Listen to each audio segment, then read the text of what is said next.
जैसे कि हमने बताया था कि पार्ट 2 में हम 26 से 25 क्वेश्चन बताएंगे। तो चलिए बिना समय गवाए हुए हम 26 नंबर क्वेश्चन की ओर चलते हैं। Law of inertia is called the Newton's first law. Determine an electrostatic potentials energy of system conducting of two charges 7 microcoulombs 2 microcoulomb और no electric fields। तो इनके लिए फॉर्मूला क्या होता है? F इज इक्वल टू के Q1 Q2 bye are square. इससे हम बना सकते हैं। Who among the following describe the crystallograph key? James Clerk Maxwell, J Thomson, W.K. Roentgen, J.C. Bose. तो किसने किया था? J.C. बोस ने। नेक्स्ट देखेंगे, who among the following was awarded the Nobel prize in physics in 1933? Niels Bohr, Rutherford, Paul Carls. तो Paul को दिया गया था। ओके, जिससे कि आप लोग को आंसर भी दिख रहा होगा। Blanks is a scalar quantity, velocity, acceleration, density, position. तो क्या हो जाएगा? डेंसिटी। डेंसिटी क्या है? Density is a scalar quantity. Which among the following SI unit of thermodynamic temperature? Candela, ampere, kelvin, mole. तो क्या हो जाएगा? Kelvin. The SI unit of electric current is which is named after the French scientist? क्या हो जाएगा? Ampere, voltage, watt, newtons. तो ampere हो जाएगा, ampere. Among the following who made important contribution of quantum theory and cosmic radiation? A.R. Reddy, T.R. Sharma, Homi Jehangir Bhabha, Sai Ram Bose.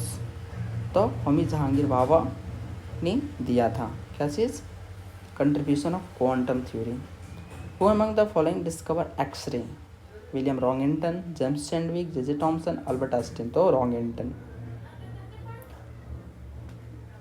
Which of the following material cannot be used to make a lens? Water, glass, plastic, clay। तो क्या हो जाएगा? clay। Next देखिए, which among the following is a SI unit of power? क्या हो जाएगा? Power का SI unit क्या है? तो what.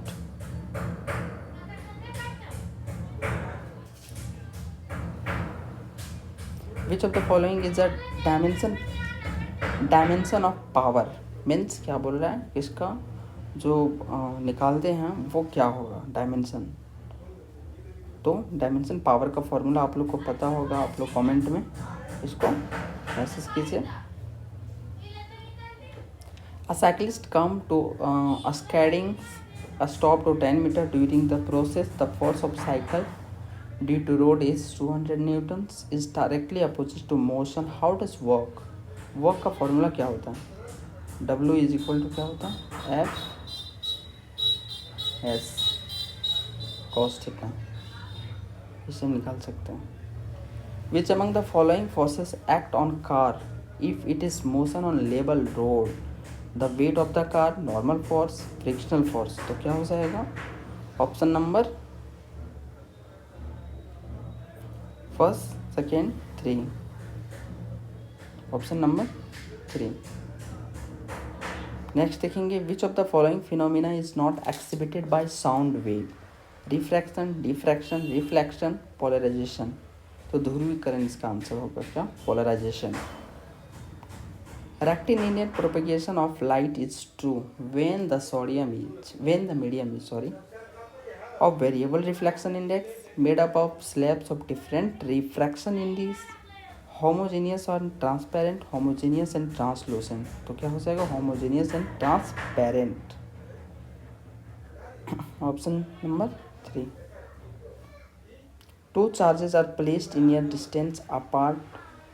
If a glass slab is between them, the force between क्या हो जाएगा? दो चार्जेस की अलग दूरियों पे रखा जाता है, उनके बीच एक ग्लास स्लैब को रखा है, तो उन दोनों के बीच में चार्ज का क्या होगा? इंक्रीज होगा, डिक्रीज होगा, रिमेन सेम रहेगा, रिमेन जीरो होगा। तो घटेगा क्योंकि हम उसको दूर में रख रहे हैं ना। एक आप सभी लोगों से रिक्वेस्ट है कि अगर आप वीडियो पे पहली बार आए हो तो वीडियो को एक सपोर्ट के लिए एक सब्सक्राइब कर दें और अपने दोस्तों के साथ शेयर कर दें। चलिए 44 नंबर देखते, the work done is moving a positive charge on equipotential surfaces, finite and positive, infinite, finite and negative, zero, तो जीरो हो जाएगा। नेक्स्ट देखेंगे, the centimetre unit of convenient size, farad, microfarad, kilofarad, megafarad, तो microfarad हो जाएगा। There is a no current flow between the two given bodies when connected if they have same capacity, if they have same quantity of charges, if they have same potential, तो if they have same potential, तो दोनों का potential same होगा तो follow नहीं होगा। Newton's law of gravitational is applicable to bodies of solar system only, bodies on the earth, planet only, every particles of the universe, तो every particles on the universe. Swimming is possible on account of first law of motion, second law of motion, third law of motion, तो third law of motion, क्योंकि जितना force से हम पानी को पीछे की ओर धक्का देंगे उतना आगे की ओर हम आगे जाएंगे। नेक्स्ट देखें, electric current is measure using which of instrument, ammeter, ammeter, voltmeter, तो एमीमीटर, किससे नापते हैं, एमीमीटर से। 15 नंबर जो लास्ट नंबर का है, the refractive index of transparent quantity is greater for red light, violet light, blue light, yellow, means refractive index अपवर्तक किसके लिए सूचक का सबसे बड़ा सूचक है, तो वायलेट रेड बैगनी बत्ती। ये सब MCQ काफ़ी ज़्यादा इम्पोर्टेंट होते हैं और एग्ज़ाम में हमेशा आते हैं, तो इस तरह के क्वेश्चन को आप सभी लोग NCERT से